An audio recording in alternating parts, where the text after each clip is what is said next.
1 বছর 3 মাস আগে যারাই আমার মামাকে মারছিল তারাই আমার মামাকে গুলি করে ওরা হত্যা করে। চট্টগ্রামের রাউজানে মাত্র ৪৩ ঘন্টার ব্যবধানে খুন হয়েছেন বিএনপির 2 কর্মী। গত শুক্রবার কাউসারুজ্জামান বাবলু নামে একজনের পর এবার নাসের তালুকদার নামে আরও এক বিএনপি কর্মীকে গুলি করে হত্যা করে দুর্বৃত্তরা। এই 2 হত্যাকাণ্ডের এই পর্যন্ত 5 জনকে গ্রেপ্তার করেছে পুলিশ।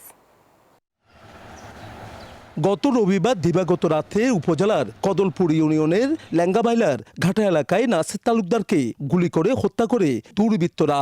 এই ঘটনার একদিন আগে রাউজান পৌরসভার 9 নম্বর ওয়ার্ডে মোহাম্মদ কাসরুজ্জামান বাবলু নামে এক বিএনপি কর্মীকে গুলি করে হত্যা করা হয়। এই 2 হত্যাকাণ্ডে আতঙ্ক ছড়িয়ে পড়েছে রাউজান জুড়ে।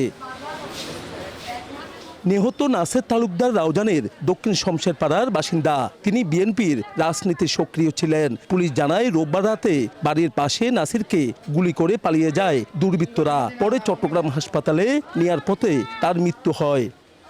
1 বছর 3 মাস আগে যারাই আমার মামাকে মারছিল তারাই আমার মামাকে গুলি করে ওরা হত্যা করে।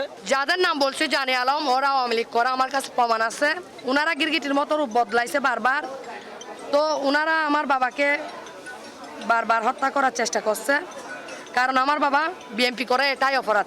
আর তার যেহেতু 2 সপ্তাহ তো না ফাঁসি চাই, জামা কিনলে মারলু আর ফল কিনলে বানা ফেলাইলু।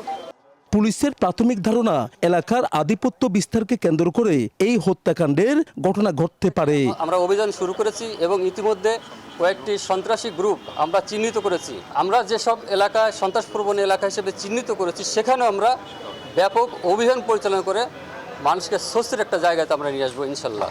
রাউজানে গেল 20 মাসে খুন হয়েছে 23 জন। এসব হত্যাকাণ্ডের বেশিরভাগ আসামি জামিন নিয়ে ঘুরছেন প্রকাশ্যে, এমন অভিযোগ এলাকাবাসীদের।